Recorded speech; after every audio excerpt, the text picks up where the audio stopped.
Hello and welcome back to Book Banter. Camille Di Maio left an award-winning real estate career to become a full-time writer. Along with her husband of 24 years, she enjoys raising their 4 children. She has a bucket list that is never-ending and uses her adventures to inspire her writing. She's lived in Texas, Colorado, Pennsylvania, Virginia, and California. She spends enough time in Hawaii and Maine to make it feel like she's a local. She's traveled to 4 continents so far and met Mother Teresa and Pope John Paul II. She just about fainted when she had a chance to meet her musical idol, Paul McCartney. Camille studied political science in college, but found working on actual campaigns much more fun. She loves to spend Saturdays at farmers markets and belts out Broadway tunes whenever the moment strikes. There's almost nothing she wouldn't try, so long as it doesn't involve heights, roller skates, and anything illegal. I am with you there. So please welcome Camille Di Maio to Book Banter. Hi, thanks for having me. Thanks for joining us. It's so good to see you. I am totally with you on the heights and the roller skates and the illegal as well. That is definitely a something to. Yeah, I'm a rule follower. I'm a good girl. Yeah. There's nothing wrong with that. Nothing I wrong will go with up to the limit sometimes, but I really won't cross the line. I agree. I think that it's, the best kind of fun is clean fun. Yes. So you have a new read out. Yes. Oh, let's see if I can get in the camera. Until We Meet. This was a lovely World War II historical fiction. Loved it. Thank you. So everybody has to see the girls knitting. So I'm not giving away spoilers here. So the girls in the novel actually do a fair bit of knitting. And yes. I have to ask, are you a knitter? I am not a good knitter. I know the very, very basics of knit and purl. I tend to like crochet a little bit better because I feel like if I lose a stitch, I can regain it. I feel like with knitting, if your needle falls, you have to try to chase all the little loops, and that stresses me out. What I really love to do though is make, I wonder if I have it here. I have one right here. I told Tanya I'm moving, so I've got stuff all over the place. I like to make tapestry pillows. Oh my gosh, that's beautiful. One of these takes me about a year, and it's probably, depending on the size, 10 to 12,000 stitches. So that's really my craft of choice. Holy crow, that's amazing. Yes. Wow. I have a huge admiration for people who are crafty. My mom is super crafty. I am not. My husband was really, really excited when I realized that I was not crafty. And he's like, great, can we get rid of all this stuff? Yes, it can be a lot of stuff. I live like literally, I'm looking out my window and I see Michael's right there. Right. That's dangerous. That's thing for me. And I do have to have a pattern. I'm not crafty enough to be creative in that front, but for tapestries, there's a company out of England I love, and it's printed on the canvas. So I'm like, I can follow that. Oh, it's like paint by numbers, but with stitches. Yes. Stitches. Well, no, I won't even start. I won't even start. And all the shading and all the intricacies, I don't have the talent to create that, just to follow the pattern. I'm not. I've chased enough stitches with a needle as well, and my mom's tried to teach me to knit probably a dozen times. Yes. And I'm either a really poor learner or I was just not meant for it. So I let her do all of the crafts and get the appreciation of it. Yes. It's not easy. But I have to say, you did transfer your knowledge into knitting in the book really well, because I actually was convinced that you were like a stellar knitter. No, I'm just a good researcher. Well, that's a talent as well. I'm sticking in my lane. I can write about it, but you don't want to see what I put together. Socks for sure. Like what it would take, what I was learning about, like even creating the heels and things like that. Like, do you need you might need a round bending needle. I think so. But I didn't even think they had those then. No, I don't think they did because that didn't come up in my historical research for it. What I did find is that they were creating what they were called wonder socks, and they would create it so that you could replace the heel and the toes, which were the parts that wore out a lot. So they Oh, had removable heels and toes, so that that's all that would have to be reknit to keep those going. I thought that was really interesting. that's smart actually, because what then you have like a square, and so you're literally just knitting a square that you then stitch on. I think so. Oh, yeah, that's clever. Yeah, I would never have come up with that. I'm No, that was historically true, though. I wouldn't have thought of it. So thank God for good research. no kidding. Yes, yes, gotta love the research. Yes. So Until We Meet was set in 1943 Brooklyn, with the dual timeline taking place at a similar time frame in England, and then that story sort of pulled through out Europe as World War II went on. Um, I love to travel for research. I know you love to travel. Was there any traveling involved for this one? For this one, no, because of COVID. So I wrote this during COVID, and I had to really draw upon internet research, really. I would love to go into the English countryside. Well, I have been to the English countryside way before writing this book, so I had a little mental image at least. But one of my favorite research tools ever since my very first book has been Google Maps. Oh, And especially when you're talking about areas that are old, where a lot of the buildings are still there, you can Google walk. yeah. Uh, I've mistakenly said I'm a streetwalker. What I really mean, I, or I mean that I'm a Google streetwalker because I take the little orange man and I'll walk down and I'll turn Yes. around. So that was a very useful tool in lieu of travel Because you for. can turn that man around and see different perspectives. You can even tilt up in so many cases. So when I was writing my first book and I was talking about some architecture in Liverpool, which at the time I'd never been there, I was able to even like go up and see scroll work and details on Mm. old buildings. So it's for all of you aspiring writers out there, Google Maps is my favorite research tool. I agree. I actually, I find that like I get lost in some details like, okay, are they going to turn right or left here?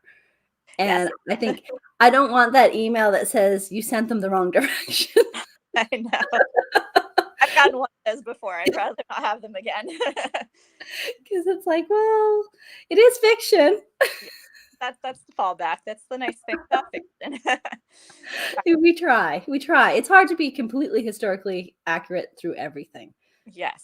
So Yeah. it's, That's what I love about author's notes at the end too. yeah. Sometimes, as we know as historical fiction authors, that the story is key, but we obviously very, very much care about accuracy, or I think that our readers wouldn't love it as much if we were just throwing anything out there. They want to feel like they're learning something, but sometimes you just have to make something fit. Yeah. And so I like an author's note because I like to tell the readers, even down to a minuscule detail, I had to fudge this a little bit. It's almost like a confessional. That's exactly what I was going to say. Yeah, I agree. I agree because and that's actually my favorite part of any book is the author note. Part. I love that part. But I try not to read it first as much as I want to because there are often spoilers in the author's note, but I'm usually so eager to get there. That's exactly. I like to savor it and then, but I'll also find that I'll go back. Like Mhm. after I've read the author's notes, I'm going to go back and research through the book again and go, oh, that's what they're talking about. That's Yeah. interesting. So it's quite handy actually. Yeah. Um, and I have to say the Brooklyn Navy Yard is a really interesting setting because you Yeah. often see it viewed through a male protagonist. Yes. So I was intrigued by the work that the women did during the war and also the potential path of danger that they were put in with Yeah. that work. And it didn't really resonate for me until I read Until We Meet. And then I was like, oh, wait a sec, this is dangerous work. And I'm wondering if there was a bit of research that stood out with regards to the war work for women. Well, the thing that stood out to me the most is I didn't have my particular characters working in munitions, not with the explosives, but I wanted to show that they were aware that that was there. And the thing that I found most interesting, and I'm not sciencey, so I can't tell you the science behind this, but I learned that the women who did work in munitions had to take off all of their jewelry because the metal in their jewelry made it very dangerous, especially dangerous to work in it. So I thought that that was so I made a reference to that in the book, Yeah. even though my characters weren't in the middle of that, because I just thought that's really interesting. It is kind of fascinating because those are things you don't really think about. No, I've never had to work in munitions, but No, thankfully. I appreciate it. But it actually speaks to the Brooklyn Navy Yard was such a great setting for what I really love throughout all of my books. So all of my books are between the 1930s to 1950s. And I love that era because the war in some way touches all of those eras, either before, during, or after. But I like writing in that era because I feel like it was one of the big um, openings for women to have different choices. And the Brooklyn Navy Yard, especially, is just like the best metaphor, the best example of that, because at the very beginning, where women were working in secretarial and clerical positions, but as more men went off to war, it started to be munitions and welding and all of these kind of things, which were increasingly dangerous jobs. But that's what I love about that period, though, is just it creates to me the inner not inner struggle necessarily, just inner journey for a woman to say, wow, I suddenly have a lot of choices. And that location, it's empowering. Yes. Empowering. And so I imagine if you think about the emotions of that, empowering, that you finally feel like you're coming into your own, but at the great cost of the men overseas. Like there's that It sort is. of, Then, and this is why Brooklyn Navy Yard was cool too, because the men then were coming back from war, and you go, well, now the women have tasted this opportunity to be in the workforce, but the men are back. So now what happens? So I feel like that's always themes I like throughout my books anyway, is some variation of that. But Brooklyn Navy Yard allowed all of those things in a historically true way to really rise up in this book. It absolutely. And because it was a problem across the world, Yes. where all women had to sort of step back from those roles that they had taken on. But I think that was a huge shift in the mindset of women. Yeah, I think that we were forever changed by that. And that's why my three women really have different approaches. And this is so funny. Being a pantser, I don't plan these things out, but the way it kind of worked out is I have one character who full on running into the opportunity, very excited, full on feminist, very happy for all these things. One is very happy to be married and having children. And then the third character is seeing the value in both and trying to navigate her way. So I think all three are really valid states of life. I'm a stay-at-home mom, homeschooler who also has a real estate and writing career. So I feel like I'm that character who's trying to bridge both worlds. But having the three characters have three different approaches to this emerging new world for women is something I wanted to explore the validity of all of those. You did it very well.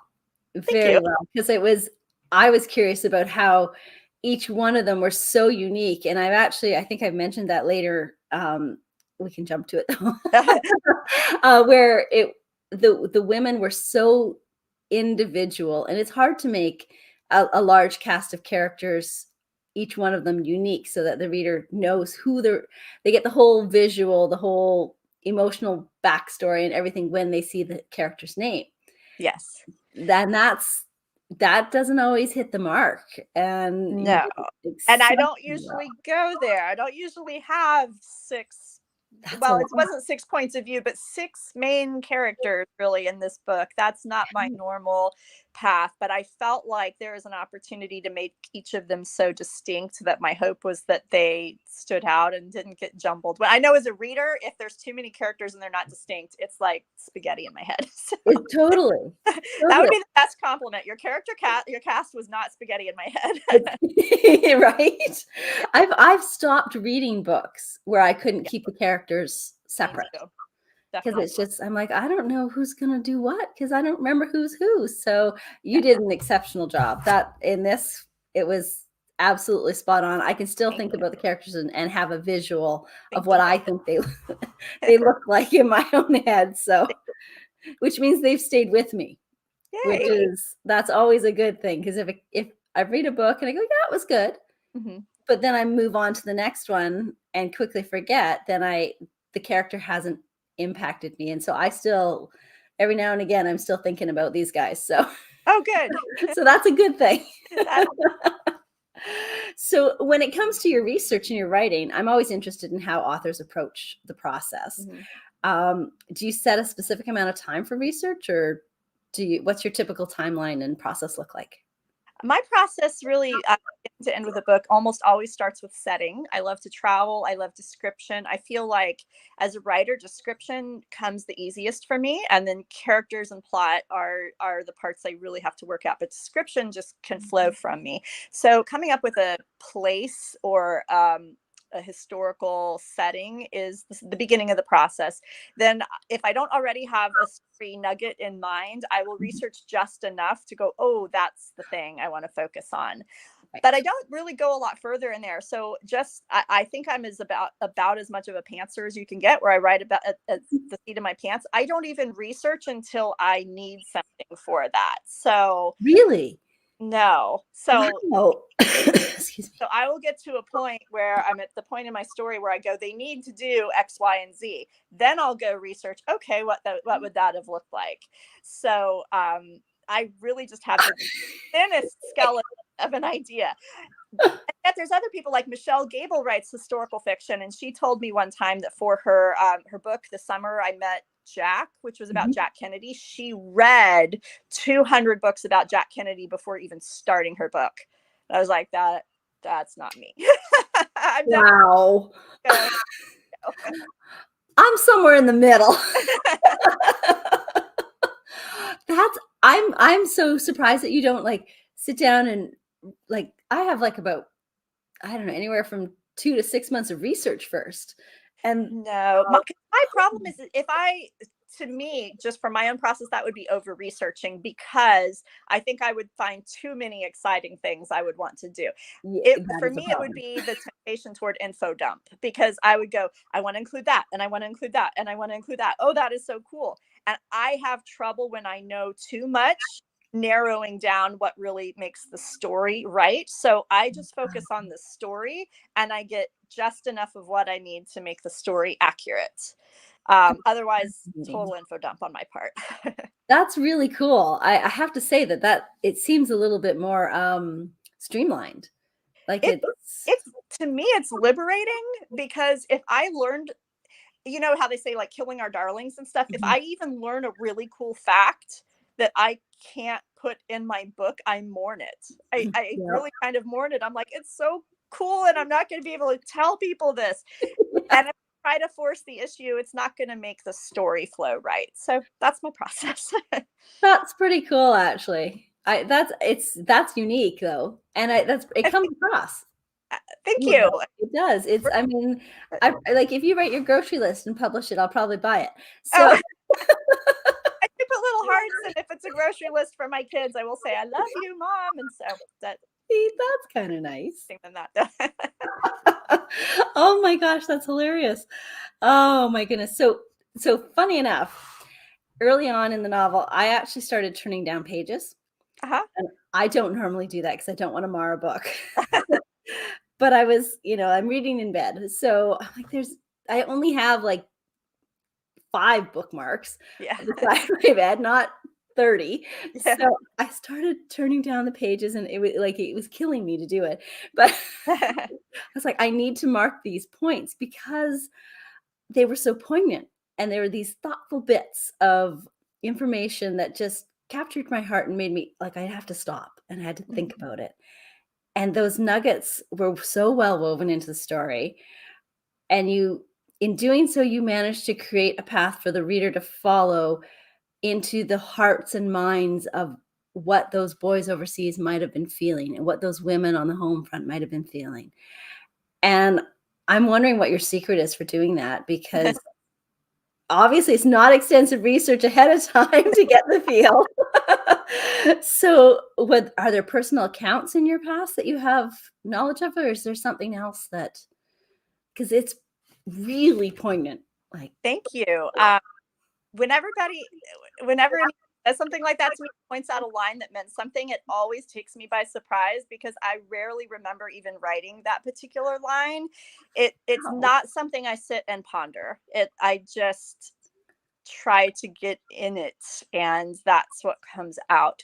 I like big themes. I like themes of love, sacrifice. I'm a person who really believes there's spiritual warfare out there. There's good and evil. I'm a believer of those things. So that's so embedded in who I am that to illuminate things that I feel are poignant truths are coming from a place that is an authentic belief system for me, if that makes sense. It So I does. think Yes, to a degree, I try to live that way in my normal life. So I think it must come out in my writing without it it being, does. I want to say something profound here. That never Yeah. enters my head. Like, but I'm just somebody who tries to live with a belief in those big, the good versus evil, the morality, the things like that. And I think it just sort of naturally conjures an attention to important feelings and important Yeah. topics, if that makes sense. And so sometimes they come out and I'll be like, wow, Well, that's pretty good. no, it almost sort of feels like it wasn't coming from me to some degree too. Right? There is that there is a little bit of that, out of conscious Yeah. experience when you're So writing. I take no credit, like genuinely, I take no credit. I think that my role is just putting myself in the place to really be open to the authenticity of the depth to show itself. And that's exactly why your books are so good. That Thank is exactly why, because you basically get out of the way and Yes. are the vessel, and Yes, I believe in that. I believe in that's that life, and I believe in that. right? Yeah. Exactly, exactly, and it's what comes across from that is the, immersion. So a reader can get lost in the book and feel the things that the characters are feeling along the way. That's huge. We read fiction so that we can experience different situations without having to get our hands dirty, Yeah. like, Yeah. essentially. I like to learn about historical fact, but also about humanity. And it's another thing I just love about historical fiction. And you being a historical fiction writer, you'll get this, but um, I love learning about another time period. But honestly, the common thread is even if you're talking about ancient Rome, which I'm not even to ever try to write, but anything like that, we all had love, dream, hurt, loss, Yeah. highs, lows. So I feel like historical fiction is just the setting for essentially talking about a common eternal human experience. And the Yep. history just flips. Makes it really pretty and immersive. Yeah. I like to think of my books as historical fiction light. So I've had people who almost exclusively read contemporary love my book because I'm not inundating them with fact, which probably goes back to not over researching on my book. Um, so I'm just trying to create the setting for that universal human experience more than here's all this Yeah. stuff that you should know, but you can still learn something from it. Well, and that even the little nuggets, one lines throughout a novel create the sense of history and the sense of time and place. Mhm. So those single sentences that just point out, like you say, like women in the munitions factory couldn't Yeah. wear jewelry, like that is empowering because it tells you a lot about what was going on and the risk involved and Yeah. the importance of what they were doing. But yet at the same time, you haven't had to detail Right. how they have to go about doing it. So it makes complete sense. And that's actually my favorite thing about historical fiction as well, is the human experience is the same. Yes. It's just we remove ourselves from the here and now so that we can understand in a new way Well, something that we maybe and World struggle War with. II especially, and I'll be the first to admit, I think World War II is a bit of a saturated market I within agree. fiction. Even as a reader, I'm a little reluctant once in a while to pick up a World War II because I'm like, oh, how many new stories can you tell in World War II? That's why in wanting to still explore that arena, I had not seen a lot about women on the home front, women in munitions, women in Brooklyn Navy Yard, nor as my demographic being mostly women and my reader, I don't see a lot of men battlefield things. So Right. even though I didn't go heavy, like my husband's a Marine, he was like, go deeper, go deeper. Oh, this is still going to be historical fiction, like even though we're on a battlefield. I feel like I was aiming for some fresh material within the World War II era. But what I think that the reason so many writers and readers keep coming back to World War II, though, is it was such an extreme time of extreme sacrifice, extreme love, extreme loss. And I feel like if we can get absorbed in the extremity, that we can learn something in our life to compare it to without it having to be as extreme. So if you can read about a sacrifice somebody made, makes it kind of easier to make that a sacrifice in our life. Absolutely. Absolutely. And I think that what's always amazed me about World War II fiction is how many different perspectives there are. Yes. And, there's things that I still don't really know. I still don't know a ton about Asia during the war. Mm-hmm. That's an area that I haven't really delved into. And Right. Geography is stopping me because I have to figure out all the places on a map first. Yes. But there's so many different angles, and even though it's saturated, I think there's still stories to tell. There are stories to tell, but I think it's on us as writers, though, to tell the stories, but really try to keep it fresh. Yes, I agree. There's only so much we can say, I think, about rationing or lights out and things like that. Yes, those were universal throughout it, but I think to keep that genre fresh, we need to be also very intentional about finding angles we haven't talked about, or finding old angles and talking about them in fresh ways. And then we'll keep the readers reading, and we'll keep our own interest going too, because it's an important time, not our lifetime, but a generation back, really, that is still ready to mine for more stories. I agree. It's funny when you say that. I think of two novels stand out to me as doing something different, and one is Jennifer Ryan's The Kitchen Front, and how it was that's on my TBR. Yeah. Oh, it's really good. Yeah. And how around rationing, but how there was like a radio contest about a cooking show about it and what you do with rations. And so that was a fresh take. I love that. Right? That was pretty cool. And then Glynis Peters, her latest novel, she had some mentions of the children's education. And I all of a sudden went, whoa, wait a minute. It didn't even occur to me that these children stopped going to school. Yeah. And they stopped going to school, or their school was limited to 2 hours a day because most of the teachers were still male. Yeah. And they were off fighting. That's a definitely fresh perspective. So I was like, whenever I see something like munitions workers not being able to wear jewelry, it goes, wow, okay, there's another layer. So that's my throwdown to any other aspiring writers or writers thinking about World War II, is keep it fresh, find the new angles, keep it really, really fresh, because I think it's a beloved genre, but we have to make sure we don't turn it into a boring one because we're reading the same things over and over. Yeah, because nobody wants to read the same thing. Right. Because then if you can't differentiate, then you haven't read anything new. Yeah. Yeah. So it's really cool. So there's a lot of letters, which I love. Yes. I am a sucker for epistolary novels. Yeah. I actually I don't think I've written a book yet that doesn't have diary entries or letters of some sort in them, because I love writing them. And I'm wondering if you prefer writing the core of the story, or if you like crafting those personalized letters between characters. My answer might surprise you. So I love letters. I still love snail mail. I try to write multiple letters a week, handwritten. I used to have 22 pen pals. This particular story was hard, though, because the letters were not just conveying information or moving you to the next part. The letters were actually a really key part because of who's writing the letters. I don't know how much to give away. I'm trying to remember what's on my book jacket. Um, One person is writing the letters and another person takes over writing the letters. And so it kind of I think I love how it turned out. But it was a lot of hard work to make sure that because of what they had to do, they had to be done just right.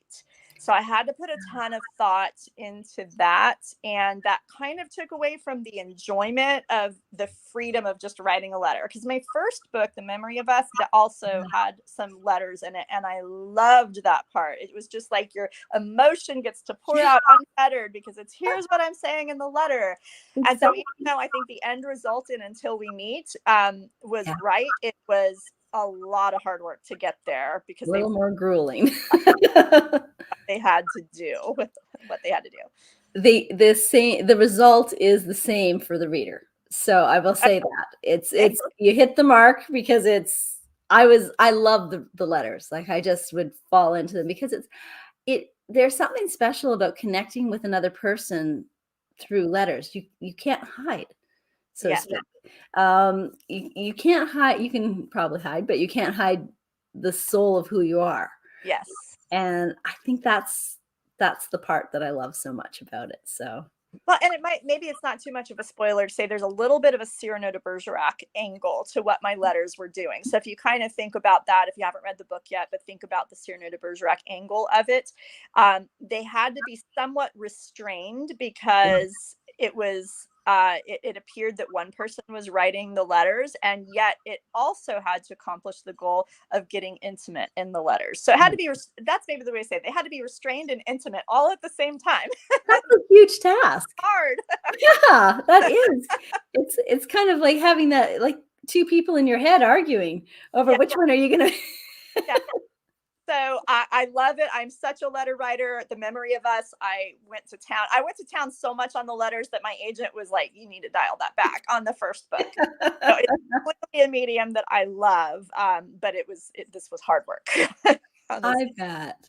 It's interesting though to hear because I love when something has been hard for an author and yet comes out as being exactly what it needs to be in a novel. That's very rewarding. It must feel rewarding as well to go, okay, yes, I did. And I think any writer knows which parts were easy in their book and which parts were hard. The goal is to make it look seamless to the reader. Yes. But I like going back and be like, oh, wow, that worked. Thanks be to God. Right? Know which parts were really tough to get through. And in that book, the letters were hard to hit the tone between restrained and intimate. Oh, restrained and intimate. That's such a great juxtaposition because it's so like they're two different things. Yes. And no wonder you struggled with that. It had to be two opposite things in one fluid letter. That's and only about this big. Yes. Yeah. Wow. I'm glad it worked. It worked really well because I was expecting you to say that the letter writing was lovely and enjoyable because that's what it comes across as. Oh, good.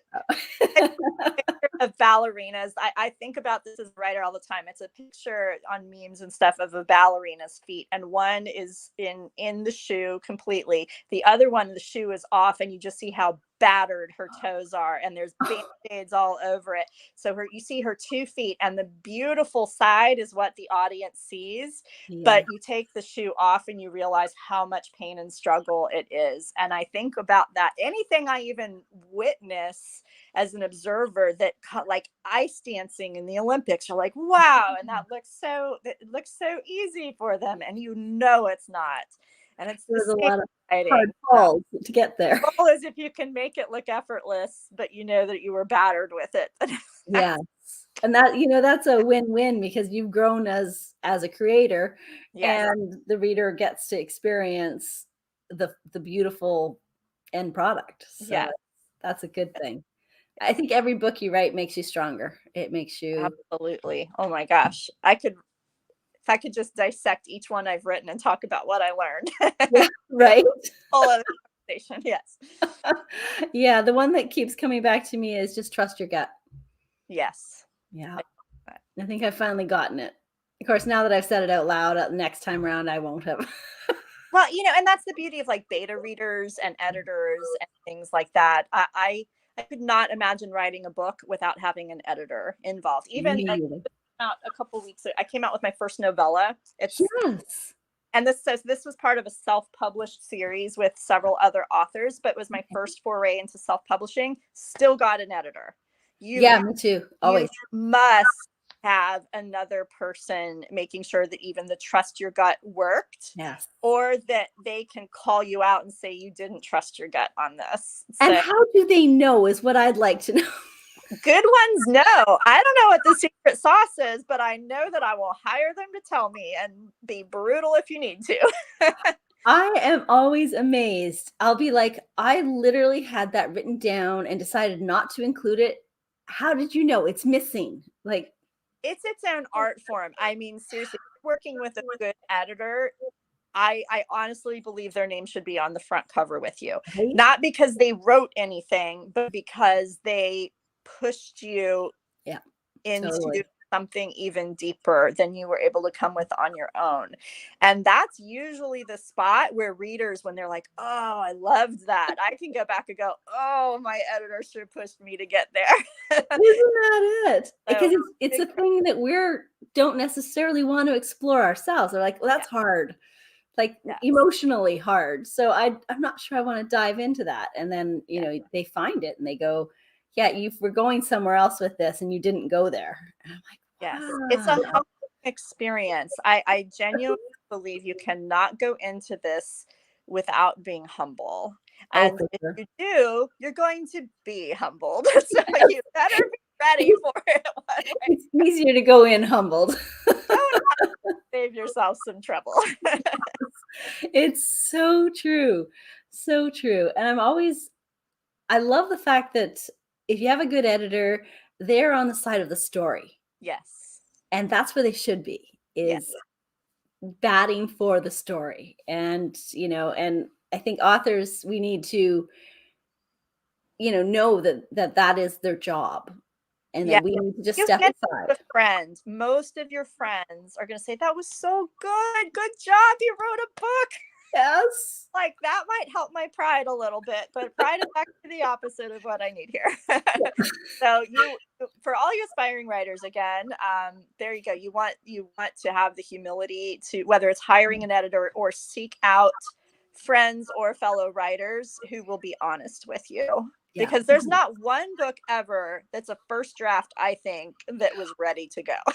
Oh gosh, no. Certainly not mine, but most authors would agree with me, I think. Yeah. No, the first draft is for your eyes only. Yes. It's you fleshing out the story and figuring it out, and then you can, Yes. Yeah, and it depends on the novel how many drafts you have. Yes. So I do think I'm getting a little better. So 7 books in, I feel like I'm getting less drafts than I used to. So that's progress. I'm happy about that. Because all you've done is learned as you went along. Yeah.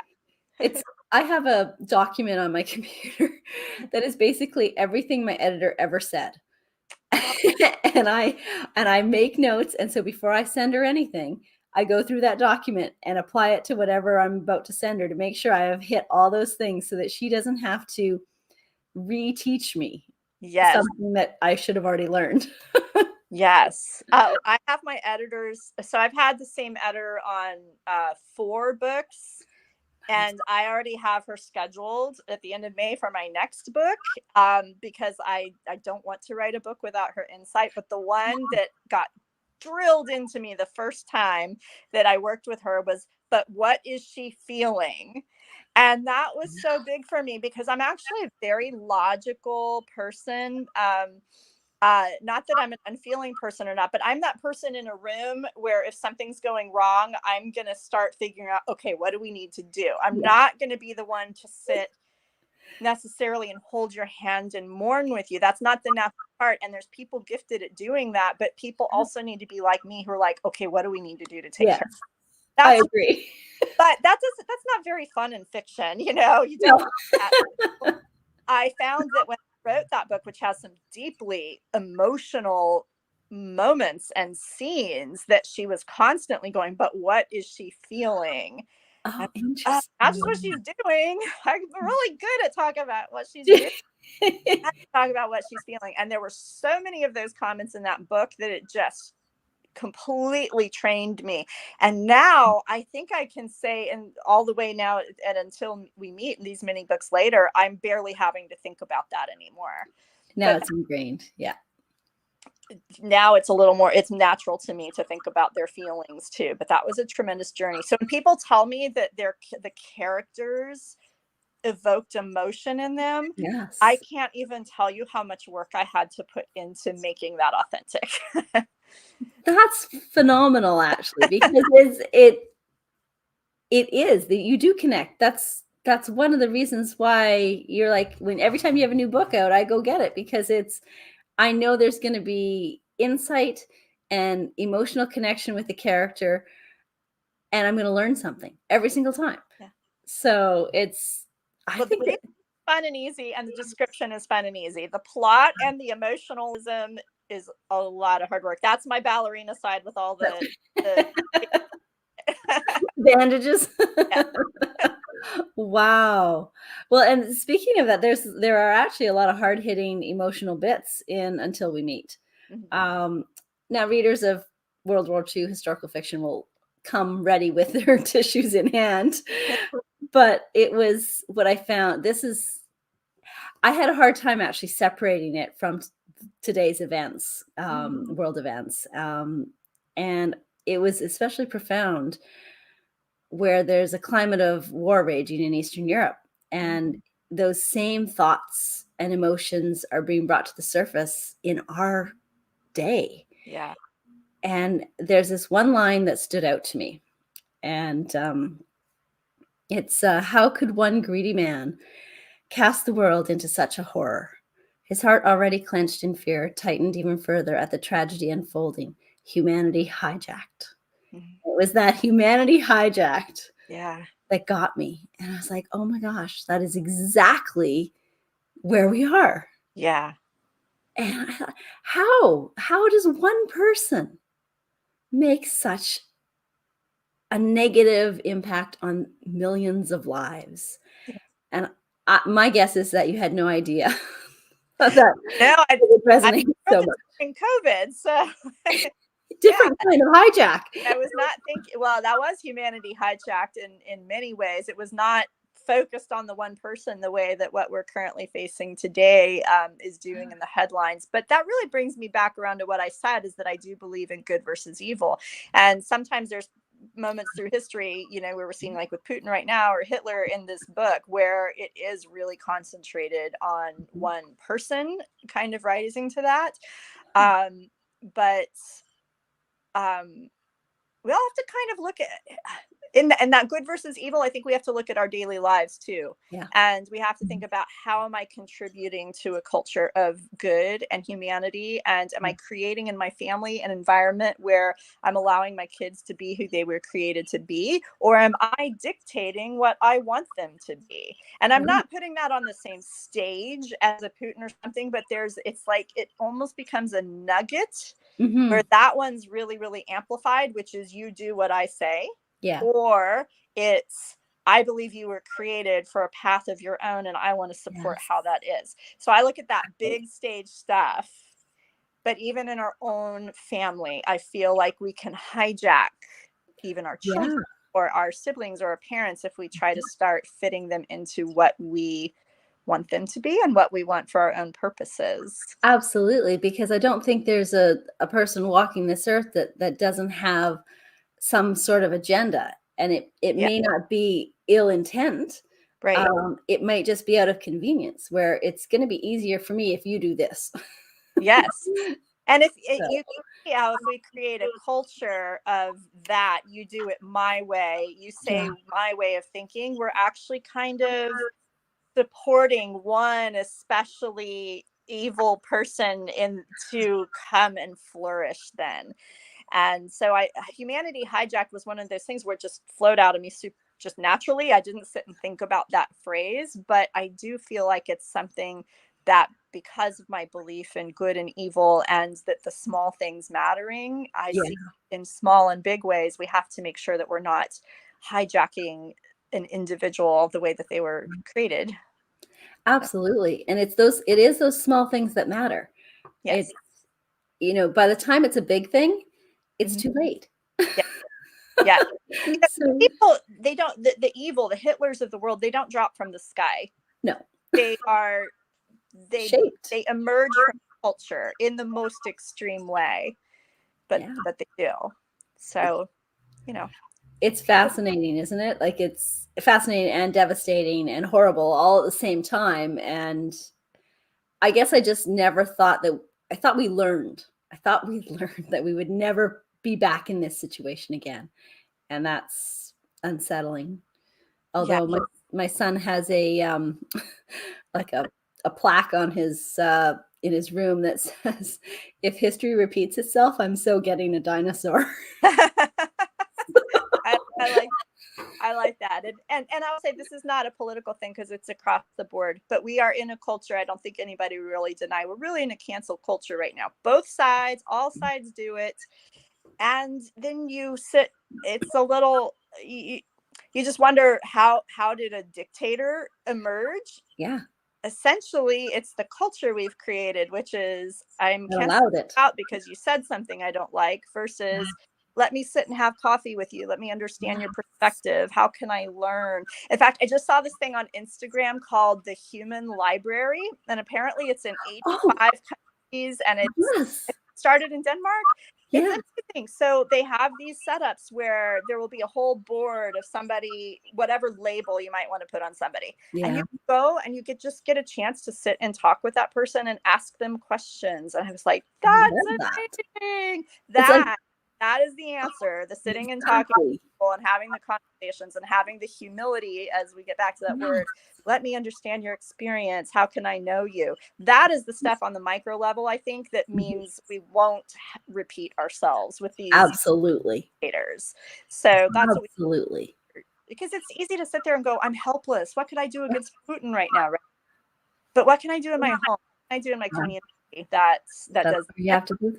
To bring it back around to fiction, I think that's what that does. I think good historical fiction gets into the micro Yeah. human decisions and what are you doing in your household? What are you saying with your friends? And how that Yes. get reflected later on. Absolutely. So Absolutely. I completely the agree. little good of knitting socks, for Yeah.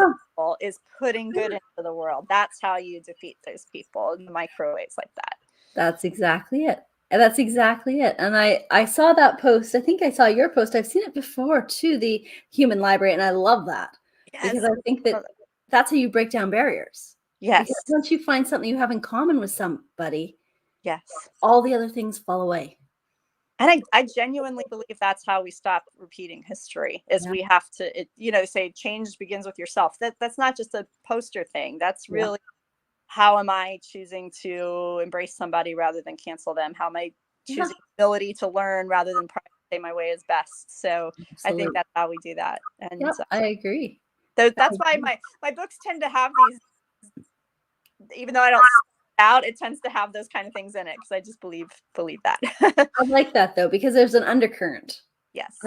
And I think that also is a gentler way for humans to just consume something, so they can kind of like water on a stone. Eventually, we get shaped. I mean, I look back and I want to believe, anybody wants to believe that I make the world a better place. And I think there's a million ways to do that. And I love doing that through historical fiction. I love revealing, here's an ugly part of humanity. Here's how the people overcame it. Here, hopefully that provides impetus to then Yes. put that in our own modern lives. So I hope that would be my legacy with my books, is that I've taught something about making choices that are love, real love, sacrificial love, and so Absolutely. Absolutely. forth. I agree. I think it is about making the world a better place. And even if it's just pointing out to somebody a different aspect of the world that they might not be aware of. Yes. And you breed that understanding and that knowledge, and knowledge squashes fear. It says So those little things like having to take off your jewelry to go yeah, work conditions. It gets down to that micro level is, yeah, wow, women had to do that. yeah, Wow, women had to do that. Like, what an yeah. insight. Isn't it? And if Yeah. and we didn't know that. So like a woman I encounter now at the supermarket, what might she be struggling? What might she have had to take off metaphorically to go be there for you right now? So Isn't that true? yeah. That's so true. We're not very good at putting ourselves in other people's shoes in the real world. So it's, And I think, that's why these bad guys keep coming at right. Exactly. Exactly. Exactly. So there's at some point in the story, the storyline moves into Paris. I won't give any spoilers away. Mhm. But last week was the anniversary of the opening of the Eiffel Tower. Yes. And it opened on March 31st, 1889. But I was shocked to read that it was intended as a temporary structure. Yes. I was like, what? Yes, and it was quite controversial too. A lot of people thought it was absolutely hideous, a complete blight on the Paris skyline. And somebody may correct my history there. I think it was like for a World's Fair or World's Yes, Fair. it was. Yeah. Well, okay, Yeah. yeah, World's Fair.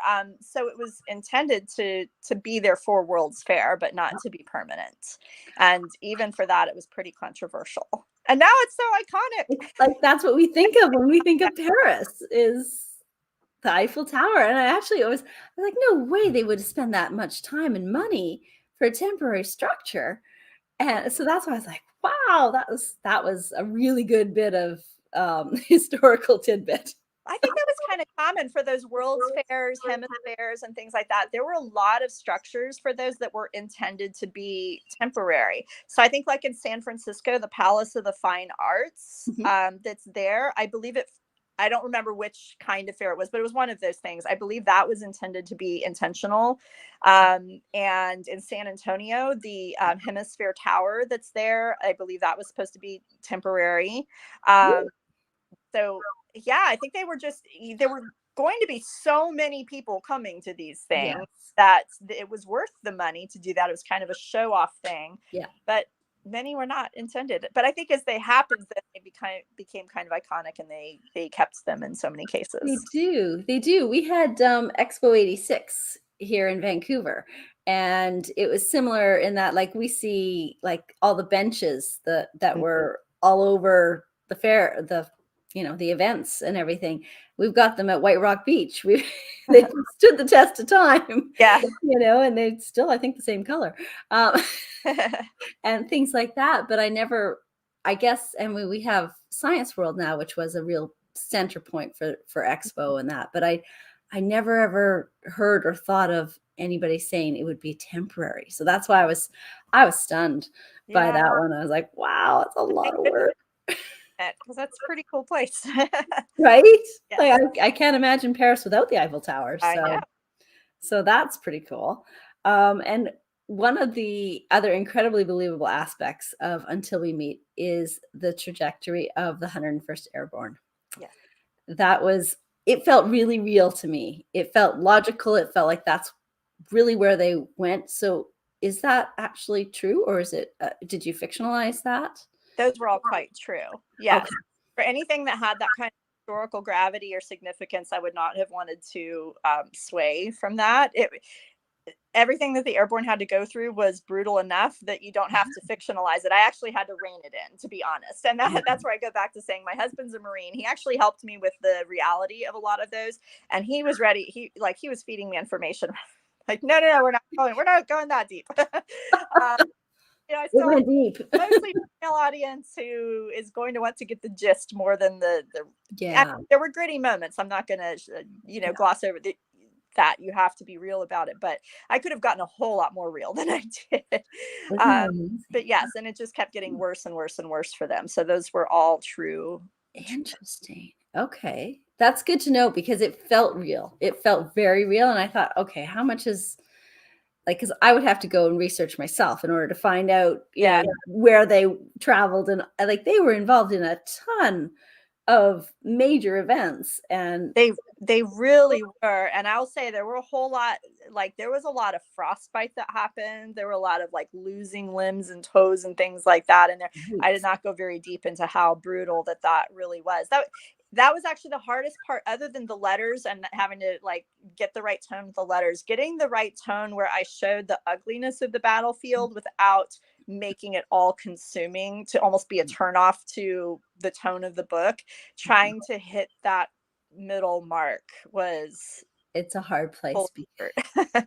It absolutely. I've had to research World War II for some novels, and I mean, I think I spent a month on the couch watching documentaries with Yeah. boxes of tissue because it was and then I ended up not. I think you sort of blend them all together to create the emotion of it Mhm.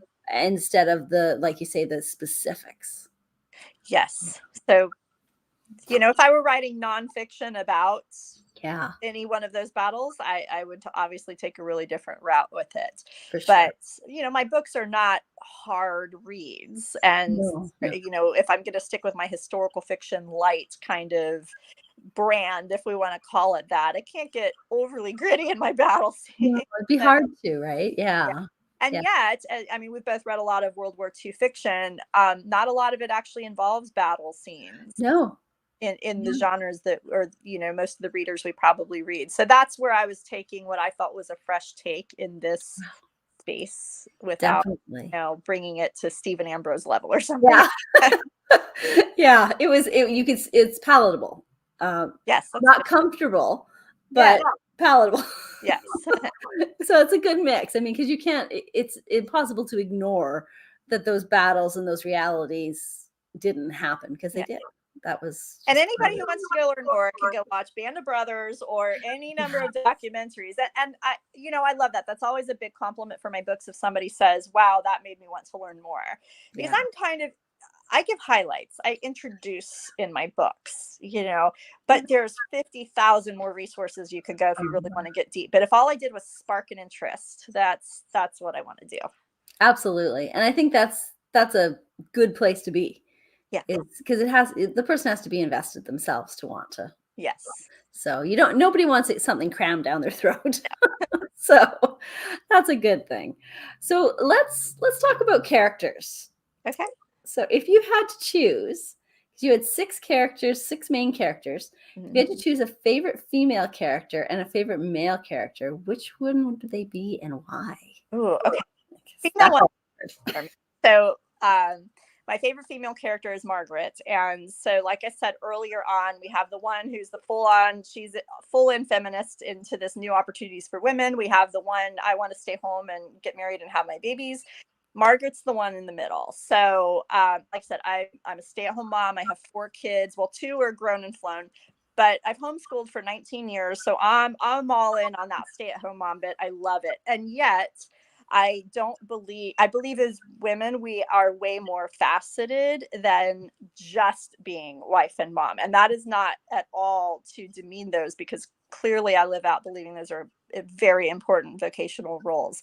But I don't think that they are the everything Right. for a woman. We're very multifaceted people. And so I want to explore the fullness of what I was created to be. And I feel like if I do that, I'm also leading an example for my children, especially if 3 of them are girls, to live out the fullness of what they are created to be. So rather than say, I'll do X when my kids are grown, I want to have my kids see me do it now. And so Yep. that's why Margaret's my favorite, because I feel like she bridges both worlds. So I had a big real estate career for a long time. And then I decided to go all in and follow my dream of being a writer.